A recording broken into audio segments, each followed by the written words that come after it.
Assalamualaikum teman-teman. Selamat berjumpa kembali. Mudah-mudahan teman-teman selalu sehat dan tetap bersemangat ya. Kali ini kita akan membahas materi akuntansi keuangan lanjutan. Kira-kira kita mau bahas apa hari ini? Jangan lupa untuk selalu menyimak video ini ya. Video pembahasan kali ini akan membahas mengenai konsep transaksi dan laporan keuangan mata uang asing. Selalu dan tetap dipersembahkan oleh saya sendiri, Fajarina S, SE, MSc. Jangan lupa untuk menyimak sampai akhir ya.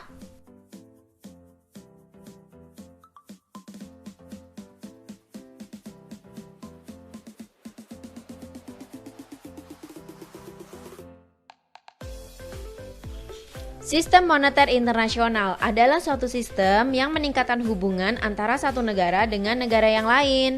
Karena tidak ada suatu negara pun di dunia yang tidak memiliki hubungan dengan negara lain.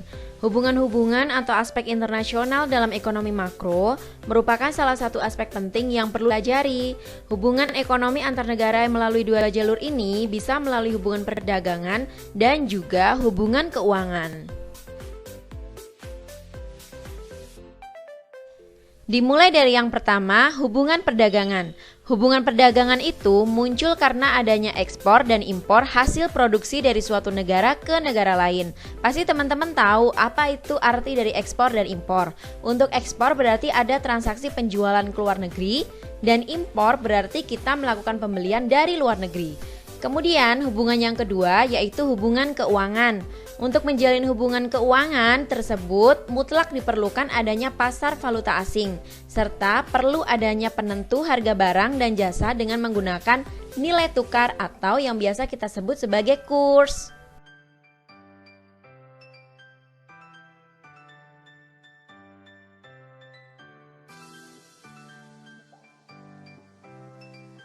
Mata uang berfungsi untuk menyatakan suatu nilai standar sebagai alat dan juga sebagai unit pengukuran untuk sebuah transaksi ekonomi. Mata uang asing adalah suatu mata uang selain mata uang fungsional suatu entitas. Sementara mata uang fungsional adalah mata uang pada lingkungan ekonomi utama di mana suatu entitas tersebut beroperasi. Jadi, apabila sebuah perusahaan berlokasi di Indonesia, maka mata uang fungsionalnya adalah rupiah. Selain dari rupiah, di mana entitas tersebut beroperasi, maka mata uang tersebut dijadikan sebagai mata uang asing.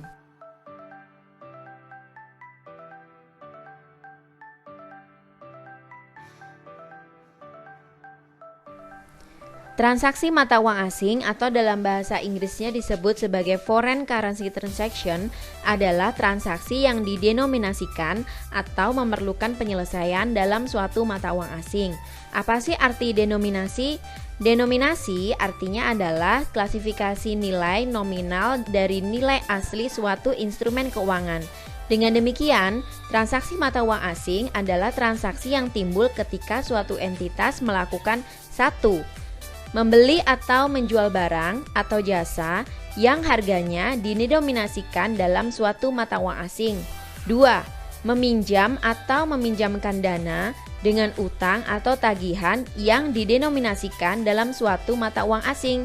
3. Memperoleh atau melepas aset atau mengadakan atau menyelesaikan kewajiban yang didenominasikan dalam mata uang asing. Istilah umum dalam transaksi mata uang asing. Yang pertama, ada istilah mata uang pelaporan. Apa yang disebut dengan mata uang pelaporan? Mata uang pelaporan adalah mata uang yang digunakan dalam menyajikan laporan keuangan entitas pelaporan.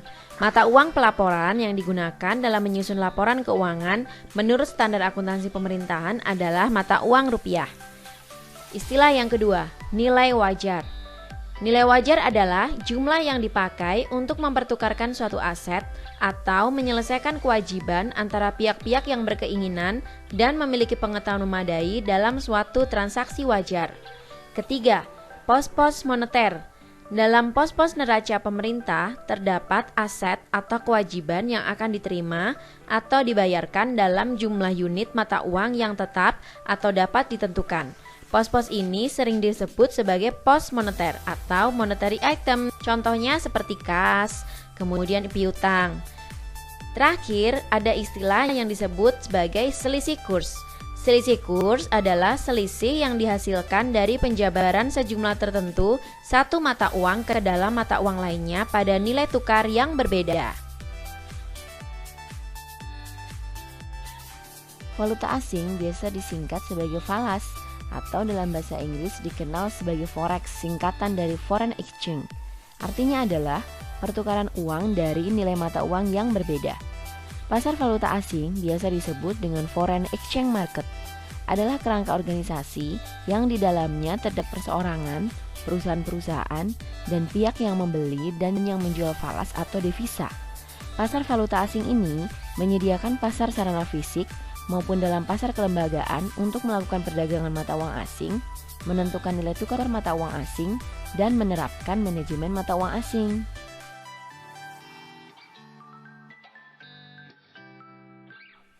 Ada beberapa fungsi dari pasar valuta asing. Fungsi yang pertama adalah untuk mempermudah pertukaran valuta asing serta adanya pemindahan dana atau daya beli dari satu negara ke negara lain. Fungsi yang kedua untuk memberikan kredit jangka pendek, karena sering terdapat dalam transaksi internasional yang tidak perlu segera diselesaikan pembayarannya dan atau penyerahan barangnya, maka pasar valuta asing memberikan kemudahan untuk dilaksanakan kontrak jual beli secara kredit. Fungsi yang ketiga adalah untuk memberikan fasilitas-fasilitas dalam menghindarkan resiko pertukaran yang dinamakan dengan hedging.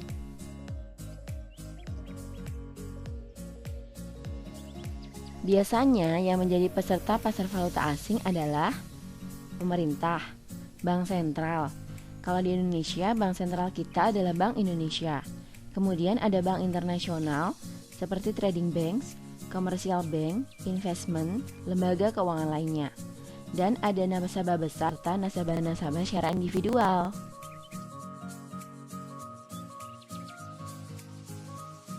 Faktor-faktor apa saja sih yang bisa menyebabkan terjadinya fluktuasi kurs atau nilai tukar? Faktor yang pertama, tingkat inflasi suatu negara. Faktor yang kedua, neraca pembayaran. Faktor yang ketiga, perubahan suku bunga. Faktor yang keempat, tingkat investasi negara. Dan faktor kelima, stabilitas serta proses tata kelola suatu negara yang biasa disebut sebagai governance. Konsep pertukaran mata uang umumnya dikenal ada 6. Yang pertama, exchange rate. Yang kedua, floating exchange rate. Yang ketiga, fixed exchange rate. Yang keempat, spot rate. Yang kelima, current rate. Dan yang keenam, historical rate.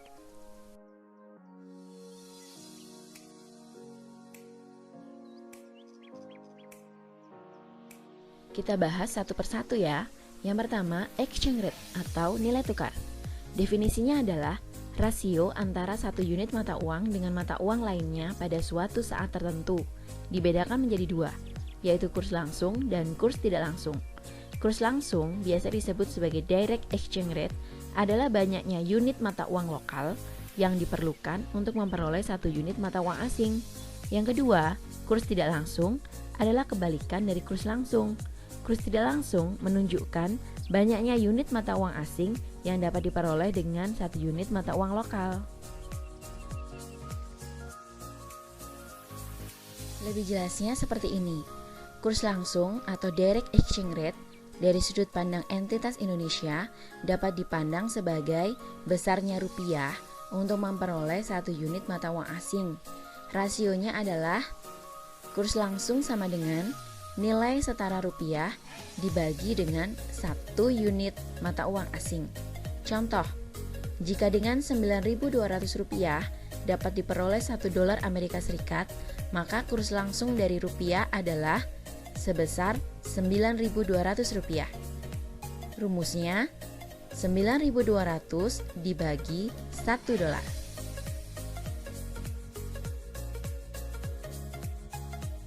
Untuk kurs tidak langsung, surat kabar bisnis dan orang yang berpergian ke luar negeri seringkali menggunakan kurs tidak langsung. Kurs langsung berbanding terbalik dengan kurs tidak langsung dan keduanya sama-sama menyatakan hubungan ekonomis antara kedua mata uang.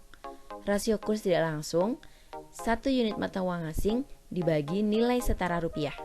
Dari contoh yang sebelumnya, maka kurs tidak langsungnya adalah 1 dibagi 9.200 sama dengan 0,0001087 dolar.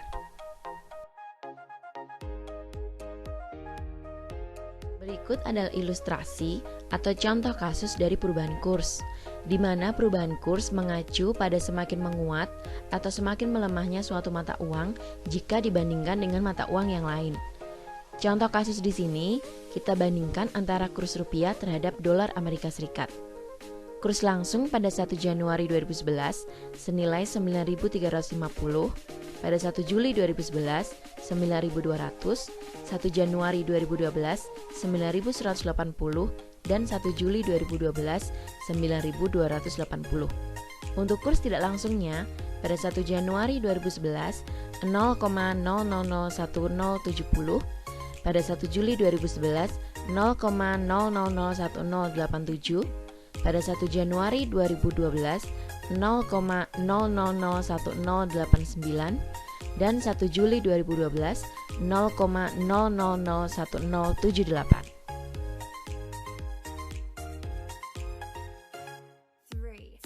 Sebelumnya, kita akan membahas dulu apa arti menguatnya rupiah dan apa arti dari melemahnya rupiah. Mungkin teman-teman pernah dengar saat membaca atau mendengar berita mengenai nilai kurs suatu mata uang asing di Indonesia. Apabila mendengar kata rupiah melemah, rupiah menguat, nah artinya seperti ini. Apabila rupiah mengalami penguatan atau menguatnya rupiah, berarti adalah adanya penurunan kurs langsung. Jadi nilai kurs langsungnya menurun. Karena artinya lebih sedikit mata uang rupiah yang kita perlukan untuk bisa mendapatkan 1 unit mata uang asing. Dengan demikian, 1 rupiah memperoleh lebih banyak unit mata uang asing. Sebaliknya, apabila melemahnya rupiah, maka kurs langsung mengalami peningkatan. Yang berarti akan lebih banyak mata uang rupiah yang kita perlukan untuk memperoleh 1 unit mata uang asing. Dan 1 rupiah hanya bisa mendapatkan lebih sedikit unit mata uang asing. Dari ilustrasi atau contoh kasus sebelumnya, dapat dilihat hubungan antara mata uang dan kurs antara 1 Januari 2011 dan 1 Juli 2011. Kurs langsungnya mengalami penurunan dari nilai 9.350 menjadi 9.200. Ini dapat diartikan bahwa rupiah menguat. Berarti kita membutuhkan lebih sedikit mata uang rupiah untuk bisa mendapatkan 1 dolar. Kemudian, kurs tidak langsungnya mengalami peningkatan. Artinya dolar melemah karena membutuhkan lebih banyak dolar untuk bisa mendapatkan 1 rupiah. Yang tadinya 1 Januari hanya membutuhkan 0,001070, maka 1 Juli 2011 membutuhkan 0,001087 dolar untuk mendapatkan 1 rupiah. Pada saat rupiah menguat, maka transaksi impor Indonesia meningkat secara kuantitas. Kenapa? Karena barang luar negeri yang diimpor ke Indonesia harganya akan menjadi lebih murah dalam rupiah. Karena 1 rupiah kan mendapatkan lebih banyak barang. Kemudian kalau impornya meningkat, ekspornya justru sebaliknya. Ekspor dari Indonesia akan menjadi turun secara kuantitas karena barang ekspor menjadi lebih mahal dan membutuhkan lebih banyak dolar atau mata uang asing untuk bisa mendapatkan barang Indonesia. Kemudian, untuk hubungan antara kurs dan mata uang di antara tanggal 1 Juli 2011 dan 1 Juli 2012 dapat dilihat bahwa rupiah melemah. Artinya, kurs langsung mengalami peningkatan dari 9.200 ke 9.280. Apabila kurs mengalami peningkatan berarti rupiah melemah karena kita membutuhkan lebih banyak mata uang rupiah untuk bisa mendapatkan 1 dolar. Kemudian, kurs tidak langsungnya mengalami penurunan dari nilai 0,0001087 menjadi 0,0001078. Otomatis dolar menguat karena kita hanya membutuhkan lebih sedikit dolar untuk mendapatkan 1 rupiah. Pada saat kurs langsung mengalami peningkatan atau pada saat rupiah melemah, berarti impor Indonesia umumnya turun secara kuantitas karena barang luar negeri yang diimpor dari luar ke Indonesia akan menjadi lebih mahal dalam rupiah. Sementara untuk ekspor dari Indonesia keluar menjadi naik secara kuantitas karena barang yang diekspor harganya menjadi lebih murah dalam Indonesia atau dalam rupiah. Kemudian floating exchange rate atau nilai tukar mengambang adalah nilai tukar yang mencerminkan daya beli di pasar dunia atau open market economy, di mana nilai tukar ini dipengaruhi oleh tingkat permintaan dan juga penawaran dari mata uang tersebut.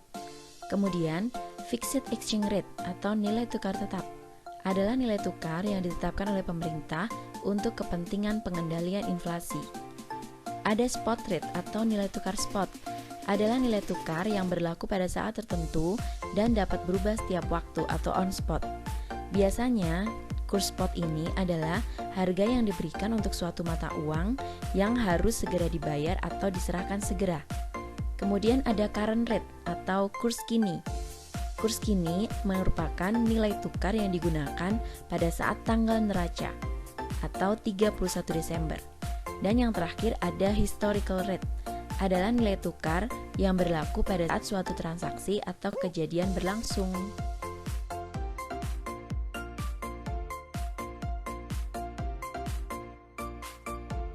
Transaksi mata uang asing adalah transaksi yang harganya dinyatakan dalam mata uang asing, seperti pembelian, ekspor, impor, kemudian ada utang atau piutang dalam mata uang asing, pembelian atau penjualan dengan kurs kontrak masa depan, dan pembelian atau penjualan unit mata uang asing.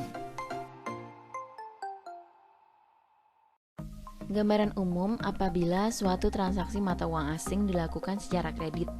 Yang pertama akan ada yang namanya tanggal transaksi, di mana dalam tanggal ini mencatat transaksi pembelian atau penjualan pada nilai setara dolar dengan menggunakan kurs langsung tunai pada tanggal tersebut.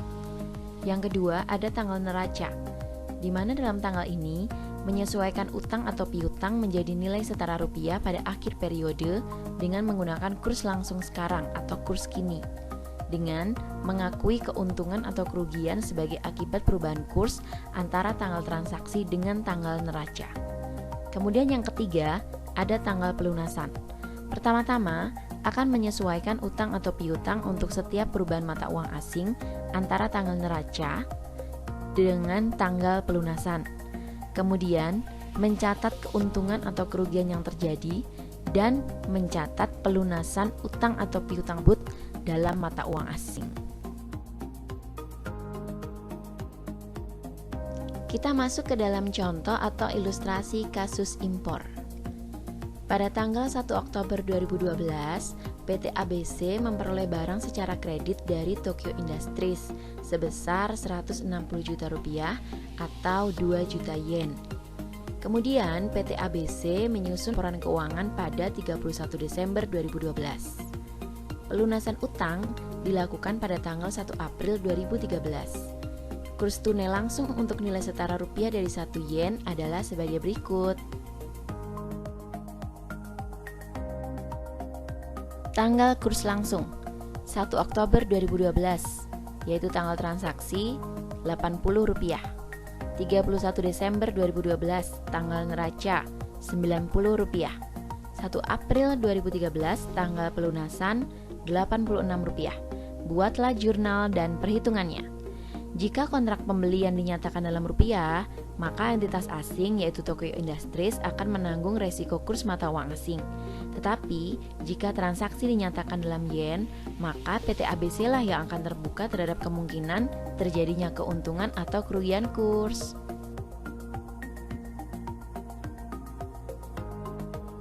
Penyelesaian.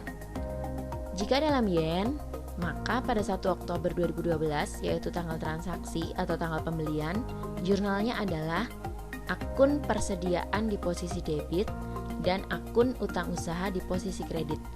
Jumlahnya 160 juta rupiah dicatat dari jumlah yang terjadi pada saat transaksi pembelian, yaitu 2 juta yen dikali kurs tunai pada saat tanggal transaksi 80 rupiah, maka mendapatkan total 160 juta rupiah. Kemudian pada saat tanggal neraca 31 Desember 2012, kita akan menghitung dulu. Yang pertama adalah menyesuaikan utang dalam mata uang asing pada pelaporan setara rupiah, dan kita akan mengakui untung atau rugi dari selisih kurs tersebut. Kurs tunainya 31 Desember yaitu 2 juta yen kali 90 rupiah sama dengan 180 juta rupiah. Kemudian kurs tunai pada saat tanggal transaksi yaitu 1 Oktober 2 juta yen kali 80 rupiah sama dengan 160 juta rupiah. Maka selisihnya adalah 20 juta rupiah. Dan 20 juta rupiah ini akan diakui sebagai rugi transaksi mata uang asing. Kenapa? Karena PT ABC mencatatnya kan dalam yen, sementara yang dihutang adalah 160 juta. Ternyata penyesuaian yang terjadi di tanggal neraca adalah 180 juta, sehingga selisihnya harus diakui sebagai rugi transaksi mata uang asing. Dengan demikian, jurnalnya di posisi debit, rugi transaksi mata uang asing 20 juta rupiah, dan di kredit adalah utang usaha karena menambah jumlah utangnya 20 juta rupiah.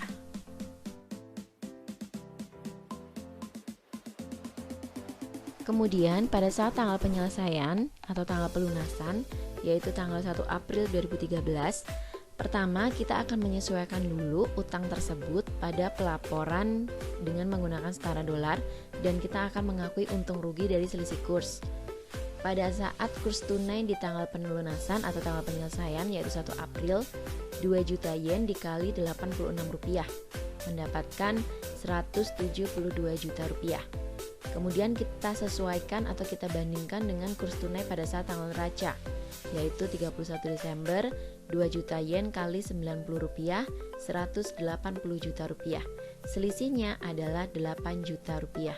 Nah, selisih ini kita akan mengakuinya sebagai untung dari selisih kurs, karena yang tadinya di tanggal neraca 180 ternyata sekarang berkurang di 172 juta. Maka akun yang kita catat pertama adalah utang usaha akan berkurang di posisi debit, utang usaha sebesar 8 juta rupiah.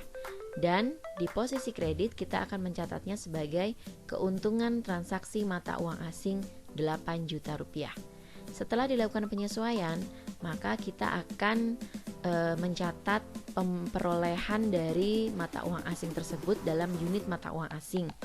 Kita mencatat jurnalnya adalah unit mata uang asing pada kas dengan nilainya 172 juta rupiah. Dan setelah kita memperoleh unit mata uang asing yaitu dalam yen, maka kita akan membayar atau melunasi hutang kita ke Tokyo Industries dengan jurnalnya utang usaha di posisi debit 172 juta rupiah dan kreditnya adalah unit mata uang asing 172 juta rupiah.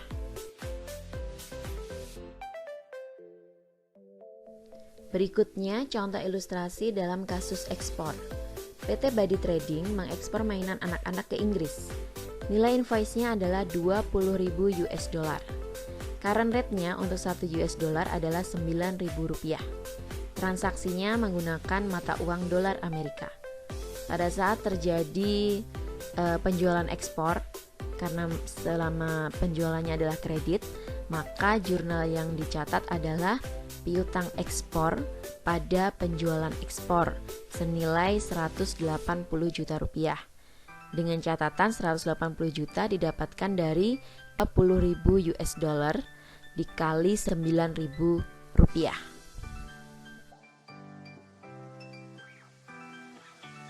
Kemudian, pada saat tanggal pelunasan, kurs yang berlaku untuk 1 US dollar adalah 8.900 rupiah. Apabila pelunasannya masih berada dalam tahun yang sama, maka jurnal penerimaan piutangnya adalah sebagai berikut. Di posisi debit, bank senilai 178 juta rupiah, kemudian rugi selisih kurs 2 juta rupiah, dan di posisi kreditnya adalah piutang ekspor 180 juta rupiah. Nilai bank 178 juta rupiah didapatkan dari 20.000 US dollar dikali 8.900 rupiah, dan selisih antara jumlah piutang ekspornya 180 juta rupiah dikurangi 178 juta rupiah adalah 2 juta rupiah yang diakui sebagai rugi transaksi mata uang asing atau rugi selisih kurs. Quote of the day untuk kali ini: Don't think money does everything, or you are going to end up everything for money, dari Voltaire. Akhirnya, untuk pembahasan mengenai konsep transaksi dan laporan keuangan mata uang asing sudah selesai sampai di sini. Mudah-mudahan dapat dipahami oleh teman-teman dan bisa bermanfaat untuk semuanya. Amin. Terima kasih atas perhatiannya. Wassalamualaikum. Sampai jumpa.